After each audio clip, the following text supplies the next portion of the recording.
So I don't think you need any introduction. If you have ever Googled the words remote work together on the internet, your name has come up. Um, let's skip all like the superficial stuff. In over the last few months, you know, many of us were forced to start working remotely. Um, what is going to happen next year? Like how are things going to change? I think the most unexpected thing that most people don't realize is just to the extent that habits and behaviors that have happened across the last 12 months are going to calcify. So I think people think, okay, remote work works now, like we can do this, but yeah, we're going to go back to the office. I just don't see it. Like I've spoken to a decent number of companies at this point. Some of the biggest organizations on the planet who would never have went remote, who have got 100,000 people plus, and they're going to cut commercial real estate by 50 to 70%, and they're going to expect people to work from home 3 or 4 days a week. So I think just the extent to which this is going to happen is going to be way bigger than people still realize that it's going to. Do you think that it's a matter of time before offices disappear altogether, or is it going to be some form of hybrid forever? Um, I think like the bespoke, egotistical monument to our prior success offices, I think they're dead. Like it doesn't make sense to spend $50,000 per person per office space. Physical spaces will persist because people still want to meet up in person for specific things. Whether they exist in offices or in like retreat locations, I think that's what I'm less clear on. Hmm. What do you think right now is really obviously let's get a little bit into your own company, because you solve for the need to actually provide for the tools that you need to work from home. I'd love to hear two things. Like one, what are the challenges that you see in general, and like why you started it, and like what are specific challenges you face? Because I mean my company that deals with bureaucracy around the world, but bureaucracy usually is digital. At least you can send it by mail quite easily. Laptops, chairs, and desks, that must be very hard to get around the world. Yeah, I mean, there's clearly logistical complexity to what we're doing, but I think it's not an unsolved problem, right? Like logistically shipping stuff to people's homes, Amazon are pretty good at that now. There's a number of different companies that are good at that now. What's actually really difficult for companies is the system of record stroke source of truth that becomes that asset registry. So how can we abstract away the complexity of all that back-end problem so that you as a company come onto first base, select the catalog that you want your worker to receive, and then everything else just happens instantaneously. So the complexity is definitely in the instantaneous part, much like you guys. Like you make it look really easy to get an employee set up in a country. We want to do exactly the same thing to give you the machine, the desk, the chair, the peripherals that you need, and yeah, you just get a great experience, and that's a challenge. Yeah, we just shipped everybody in our company, so internal employees, a VR headset, the Oculus Quest 2. We're having a VR day today where half of the meetings are in VR, and that was incredibly difficult. Like just getting those. We had so many struggles just getting stuff at people, and we mostly used Amazon, in fact, but just ordering in large volumes becomes an issue. Ordering in large volumes and then shipping it all over the world to seemingly random locations, because it's just people's homes. So there's 5 different addresses in India, there's someone in Singapore, there's someone in the Philippines. It was incredibly hard. So I can imagine the challenge that's ahead of you. Yeah, and I think like before you're a certain size, it doesn't seem like that's a challenge, right? If you're like 10 people, you go on Amazon, you put 10 people's addresses in, it takes you 30 minutes, and you're like, yeah, it's not that bad. When you're 150 people, it takes you like 10 minutes per 10 people, and it really sucks at that point. So yeah, it's a sliding scale. The bigger the company gets, the harder it is to do. And so what is next? Like right now, everybody's sort of, at least from my perception, right? Like we're starting to believe in remote work. We're starting to work from home. We're moving to this kind of model. What is the next frontier in like the future of work or in remote work? Yeah, I think like everyone's got this fixation on the future of work right now.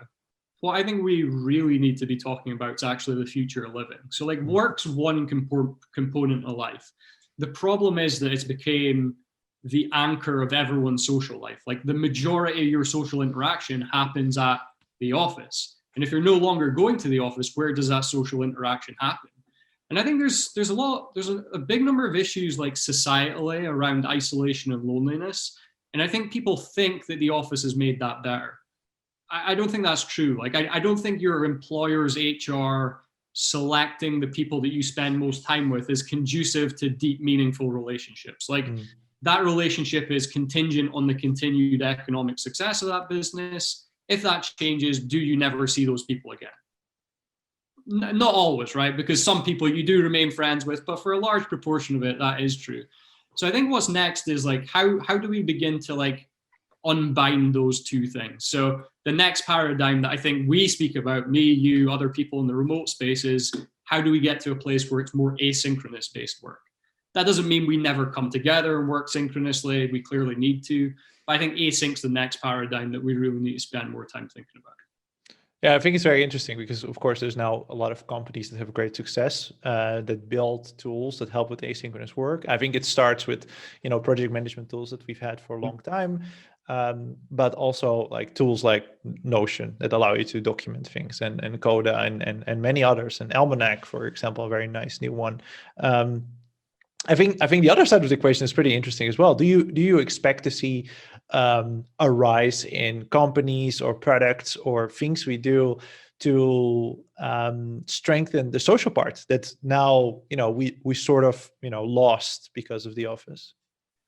I think there's two parts to that. So I think one is that relationships are not necessarily less strong when you're spending less time with people. Like, I think if you're in an office with someone, actually, rarely does that relationship go beneath the superficial level, right? Like we go into an office and we say, did you see how bad Manchester United were last night? And we're like, yeah, the game was terrible.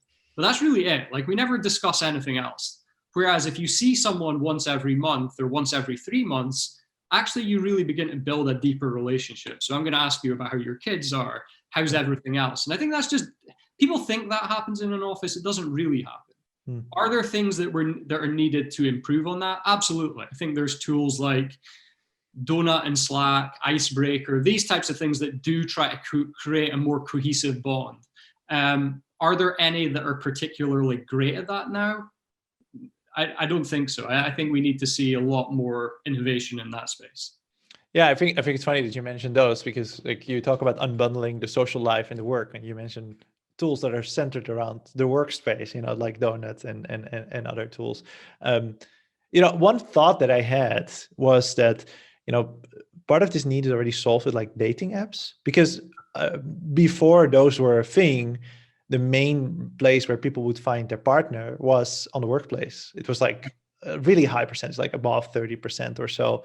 I don't know about the current statistics, and especially not post-pandemic, but at least for a very long time that was the case. And dating apps have sort of, removed the need to be in the office to, start a relationship and to meet people. It's going to be very interesting to see what happens there. What is something that, in the thousands of companies that you spoke to, what is something that surprised you in the past months? I think, yeah, I think the most surprising thing is like the ubiquity of the problems that these companies are facing. And you guys probably see this as well. Like our expectation was that startup with 20 people has different problems to a publicly listed tech company with 1,000 people, has different problems to a large enterprise with 200,000 people. We're shocked that everyone actually has the same issues. Like almost, like, and we're obviously looking at it from a very like specific perspective. It doesn't matter what size you are, you still need to give people equipment. You still need to manage that, maintain it, repair it. If someone leaves, you need to collect it because of data issues. And we're concerned that people are going to get injured from home because they're not using the right stuff, and then we're going to get sued for thousands of dollars. That was really surprising to us. Before we spoke to companies, we thought startups aren't going to care. Tech companies can do this themselves. Large enterprises have different issues. Not the case. I think the interesting thing that I've been seeing a lot, when I have many meetings today, and a very large part of them is with people hunched over their laptop. The laptop's on the table, they're Kitchen sitting there, they're looking down, and previously this was something that okay, this person is just doing a single call, and it happens to be in their kitchen on their laptop, and they just do it quickly like that. But for a fact that now that person is working at least 6 hours a day like that. If they have long meetings, maybe much longer than that. The funny thing, of course, about the office is that it looks very boring, but it also looks like that for a reason, because all that equipment, all like the desks, the chairs, the setups, they're made to be ergonomic so that you can actually not hurt yourself while sitting there. And it's also why they're expensive. How do you do you get any feedback about the employees of your customers saying, hey, I don't have space for this kind of stuff in my house, and how do you deal with that, or how do those organizations deal with that? Yeah, I got a quick story on the injury aspect. Oh, okay, great. I was on a call with an investor in March, or in April, sorry. So they've been working at home for about a month. And he's sitting there like this. He's got an ice pack in his shoulder. And I'm like, what's wrong? He's like, I never got a chair. I've been sitting over my kitchen desk for a month. I've hurt my shoulder. So like, it's just like, it's such a ubiquitous thing. And you never consider it, right? Like you're like, I'll just go IKEA, I'll buy a cheap desk and a chair, and then you get sore back. And it's exactly what you're talking about. Like you need a Herman Miller Aeron chair to really resolve that issue. Which, do you want to pay for that out of your own pocket? Probably not. It's completely. I'm sitting in front of an IKEA desk, but it's a standing one, so it goes. But I'm sitting on the Aeron chair, which is, I couldn't. I would pay double for it. Like it's life changing. That's how good a chair is. And if you have a bad chair, it indeed it just keeps hurting you. What is something that you're very vocal on social media about remote work? What do you think that people are not talking enough about? I think a lot of people are concerned about sharing their personal concerns with remote work. And I think you begin to see like indications of this, where it's like the surveillance aspect of it. People are recording screens. They're trying to replicate the office remotely. And that becomes an incredibly invasive thing, because now you're in people's homes, and that's a big problem. And I think people have been reluctant to share negative feedback against that because of what we're living through. I think increasingly we'll see people sort of rebel against that, probably rebel against the 9 to 5 as well. It just doesn't make much sense to work 9 to 5 if you're not in an office and you need to be there for certain things. So it's not all rainbows and unicorns, obviously. Yeah, I think the interesting thing is that Microsoft actually introduced like a status activity kind of thing, and then now has reports on that. So I loved TikTok. I will come out for it. I think it's great. It's very funny. You get a lot of part of the world. And like within 2 days of hearing that news, I came across a TikTok of someone who showed, oh, look, I'm unavailable on the Microsoft thing. This is how I fix it. And the person took a credit card, stuck it in their keyboard so that it was continuously pressing keys in Microsoft Word, and now they are permanently online. Which is always what I imagine. If I was going to be tracked like that, I would also, start doing crazy things, or like, have this thing which continuously wiggles your mouse, for example, which you can buy on Amazon. You plug it into your mouse and it just wiggles it all the time. That is certainly. Do you get this request from the customers that you work with? Like, can you do this? How should I deal with this? And what is your response to that? And our response is no, we're not going to do it. I'm sure you get asked the same thing. So what's your response? Yeah, I think when we get asked, we say, why? What is it that you hope to achieve? Like if you're doing work today, you're probably doing it in some sort of web app where you can actually just see the output of someone. Like, so do you care about the output of someone, or do you care about the fact that it's busy? Do you care about the engine in the car burning gas, or do you care about getting somewhere with the car, right? I never really understood it, and I would also feel very uncomfortable if I were tracked like that. So yeah, What is what haven't we discussed that we should definitely discuss? I don't know. I feel like we have such great context on like all the stuff that we're pushing out. That it's difficult. I think the big one for me, and we sort of touched on it, is like the asynchronous stuff. I think that's like what really we're focused on. How can we create, like you mentioned, how can we create documentation that becomes a superpower for organizations? Obviously, Darren Murph, he's written more stuff on this than he's probably forgotten more stuff on this than we'll ever know. So I would secede to that and say read whatever Darren and GitLab are pushing out, because that's where the sort of best in class stuff is. But yeah, just the documentation stuff. I think too many organizations don't realize how powerful that is. If you've got a verbal spoken culture, you need to say the same thing 1,000 times to 1,000 different people. Write it down once, it becomes this source of truth for the organization that you can improve upon, rather than just parroting the same thing, where if that person leaves, the organization loses that knowledge. So I think like that's the key for me. Like how can we use remote to not just take the status quo of what we already experience in offices? How can we actually take that and improve not just work, but life as well? How can we give people their time back so they don't have to commute? I think it's a combination of all those things. Yeah. Yeah, I think one of the things that I think is going to be interesting, and here's a free startup idea, is that as we start to document things, the things around documentation become more important as well. For example, the ability to easily search through documentation, right? Like that is not an arbitrary problem. If you look at like how search is implemented in Notion, it does not satisfy the need if your documentation is thousands of pages. Which when I left GitLab, I think which was beginning of 2019, we did a count, and I think the total count was like 4,000 papers. Like if it was like a book, it was like 4,000 pages.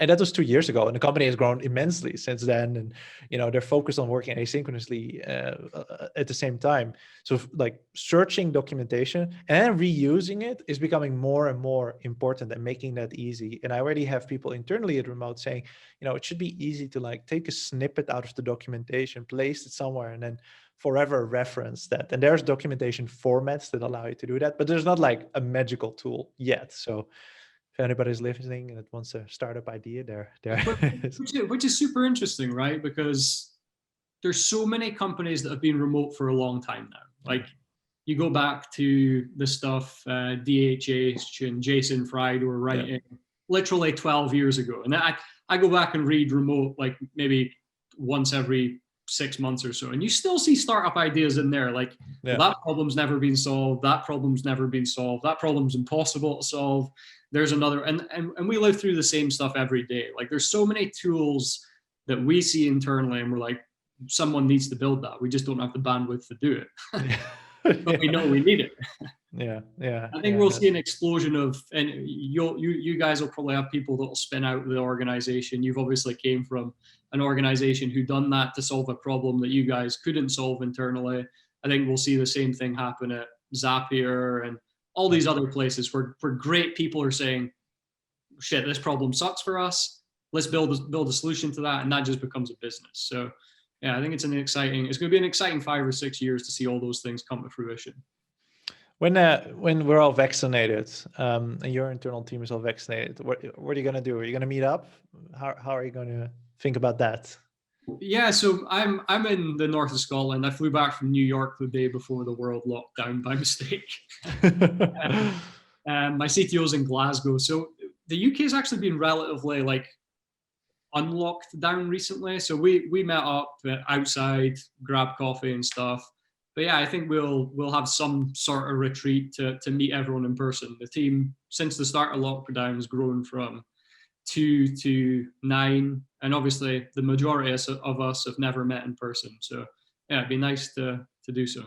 Yeah, we did a monthly get together. The whole team at the time was in Portugal pre-pandemic, and now we are almost 70 employees in total, all over the world. So the moment everybody's vaccinated and it's like we're good to go, we're gonna get together. It's gonna cost a fortune, but some people will have to fly 10 hours or more. But yeah, I think I think we're all like really looking forward to just, get a drink together, have some food together. I think that's one of the things that is, you can do it remotely, but it's not the same thing. Like I am happy to have dinner for 3 hours with someone in person, whereas I prefer to not do that over Zoom. Like that's really stretching it. Where do you think becomes that hub that people tend to meet up? Like I hear a lot of people saying Portugal. Yeah. So I have a lot of experience with this because we did this at GitLab every 9 months. And so it completely depends on the scale of the company. Because if your company is like somewhat small, let's say below 80 people or so, you can basically go anywhere. Like you can all fit in a hotel, right? If two people share a room, you need 40 rooms. Like larger hotels, they will have 200 rooms. So you should be able to go almost anywhere. The moment you hit like 100 to 200 employees, you have a few that can come, but then you have a few that bring their partners. You basically need an entire hotel. And for dinner arrangements, it's horrible, and for events. So you basically, the only place you can really go is like all-inclusive resorts or something that emulates that kind of experience, or you will really have to be spread out throughout the city. So yeah, what we ended up doing at GitLab was once we reached that size, we had a whole hotel. So we had a whole hotel in Mexico, we had a whole hotel in Greece, and it was basically the only way to really make it a thing with everybody. I love to be in cities. I'm not necessarily a big fan of like these all-inclusive hotels, but it's going to be really hard to find that kind of experience in the city, or you'll just be very spread out, and you have to accept that only at the few moments where you really get together in a big auditorium, you will never feel like, oh, it's all of us here, right? And that's sort of what you want out of a get together. So it's going to be challenging, but yeah, I think Portugal is a really great place to do this because we have the good weather. There's those hotels in the south of Portugal.